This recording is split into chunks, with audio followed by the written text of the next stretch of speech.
Based on how cheap Stan is, I doubt that he would hire this many people to help out with his fare. I think the sky tram is broken. Also most of my bones. But he can able to get out of the cart just fine. I printed up a bunch of fake safety inspection certificates. Of course you would say it's fake. Who wouldn't say it's fake in this scenario? Have you noticed that this is the first and only time Mabel wears sneakers? There's nothing on Earth that could knock me down. Yeah, except for like a futuristic laser arm cannon. Foreshadowing. The mission is proceeding as planned. Voice of Justin Roiland isn't screaming in this scene. I don't know what's a sin. Guy who holds a pretzel like a mug, or the pretzel keeps holding on when there's a hole in it. It's unnatural. But Dipper, they're so delicious? This works because we're seeing this, but in their point of view, they would only see the corn dog. Also, the word delicious would be part of the background, and it seems it's not blurred in any way. Heck, I can actually see the rectangle space for the text. When are you going to learn, Dipper? I'm always right about everything. Especially with the whole legalizing everything in the previous episode. Either you dorks seen Wendy around? Yeah, I think I saw her in the bottomless pit. You should really go jump in there. That's only funny when it's 5 episodes from now when they find out about an actual bottomless pit. Mabel is addicted to this guy, and this guy. This face. Oh, look. Mabel here found her real twin. Pacifica came along just to remind us that she's a jerk. Yay, Mabel won a pig. Everyone clapped their hands. Everything is different now. Especially since that pig had been teased since the intro. How f***ing blurred do you need to make that background? My uncle taught me the secret to these games. You aim for the carny's head and take the prize when he's unconscious. With the whole trying to figure out how to not f*** this moment later on, I'm surprised Dipper didn't use that tactic.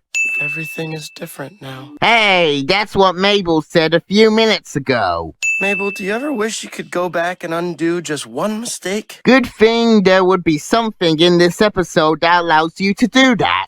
Nope, I do everything right all the time. Like when you befriended Gideon. What's your deal? Are you following us around? And why are you bald? What's that all about? Mabel asked the most stupidest question for this situation. Camouflage shadowing. Also, this suit wouldn't work either way because your head and hands are visible. So this time machine looks and works like a tape measurer. But does that mean you have to pull very long to go through years? Which is the problem of this being possible. Guess where I was? 15 years ago, there was a costume store right here. Clearly there wasn't, because if there was, there would be leftover ground of where a costume store would be at. Also, Blendon caused a paradox in which he'd taken a Henry VIII costume and showed it to Dipper and Mabel, which means the possible costume wouldn't be brought. So you know what that means? The paradox counter returns! Blendon. Time anomaly removal crew, year 2012. How can that be a year? Might we recommend one of the various attractions at the mystery fair? You know what? What the heck? But I got my eye on you. Clearly you wouldn't. Sorry, dude, but you're gonna have to take your belt off for the ride. One of your tools might fly off and accidentally fix something. Like a tape measurer can fix something. This tape measurer doesn't make any goddamn sense. I mean, this long means 6 hours. I wonder how long a year is. Things go slow to indicate time travel. Do we have to watch this again? I get that they went back in time, but maybe some camera changes?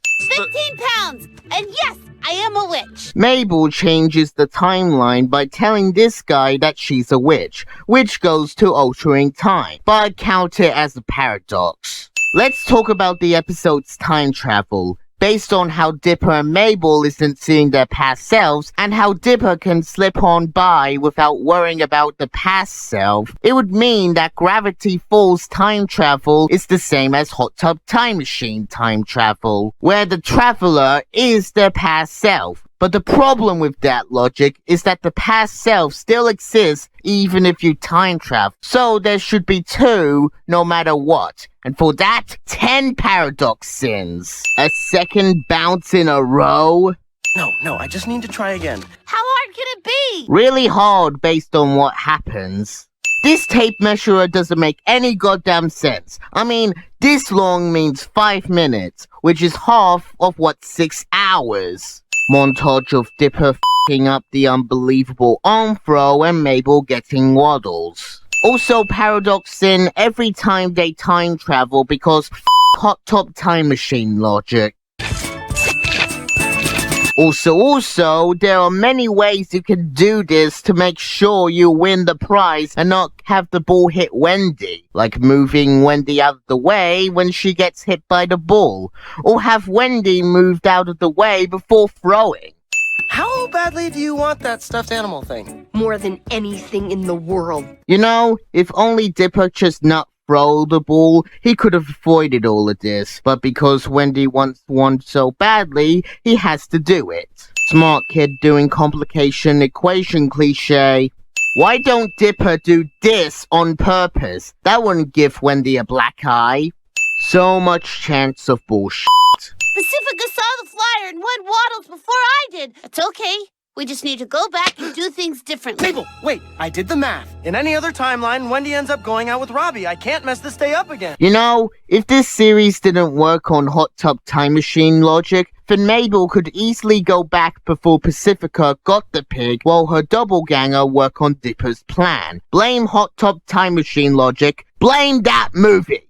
Also, there is a possibility for Mabel to win the pig while following Dipper's plan, like winning the pig before doing Dipper's plan. Just have Mabel go back with the time machine, win the pig, and go forward, and both of you get what you wanted. And I don't need to do math to figure this out.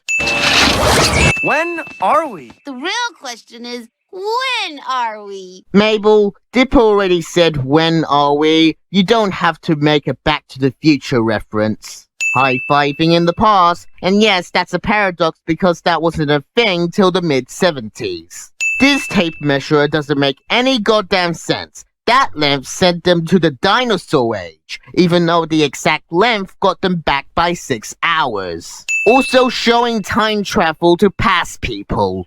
This tape measurer doesn't make any goddamn sense. I mean, it clearly shows that you have to pull the tape in order to go through time. But Mabel just pressed something and off they went. Much later in the series, this scene would make much sense, with the baby destroy the world in 3012 after getting blasted by the main villain. But what's confusing is that the Earth has 2 moons. This tape measurer doesn't make any goddamn sense. Based on how it works, the user travels through time, but still be in the same place where they traveled. The previous jump seems reasonable, but this jump got them to the lake instead of the shack, which the only reason for this is so we can get callbacks. Foreshadowing. Mabel, don't you see? We've transported to the end of time! Later we find out they were in the porta potty the entire time. So based from this shot, where is camera? That photo shot shouldn't exist. Things change, so history changed. Jeez, in order for Dipper to think about this, Mabel has to do the same thing for a month. Even though Dipper knows that throwing the ball would give Wendy a black eye, he still throws the ball that gave her that black eye. You two! Hold on a second. Dipper just done the ball throw and wouldn't encounter Blendin until 6 hours from this moment. Meaning that Blendin shouldn't have any knowledge that Dipper and Mabel took his time machine and use it to go back in time. Because that wouldn't happen and will never happen since things has been altered. You are under arrest for violations of the Time Traveler's Code of Conduct. It was those kids and their leader, Waddles! Don't be that stupid, Blendin. Good reminder of what Sue said, but that guy made a paradox by using a future space weapon in the past. For some reason, there's a big pot of hot water for this joke to work. You now must clean up all of the anomalies. Well, it's a good reminder the previous times I remember where Blendin was in the previous episodes. So let's take a look. Also, Time Traveler guy that I know is voiced by Justin Roiland is here, and once again, not screaming in this scene. Shit! Now I have to hear myself. That means paradoxes. This is the last time I'll say it till his appearance later on, but time traveler Justin Roiland isn't screaming in this scene. What the? Do I really sound that annoying? Hey look! That's the time traveler guy that sounds like Justin Roiland. Also, even though he doesn't say anything in this episode, voice of Justin Roiland isn't screaming in this scene. Wow. That voice. Well, at least that's over. Hope I would never encounter myself ever again.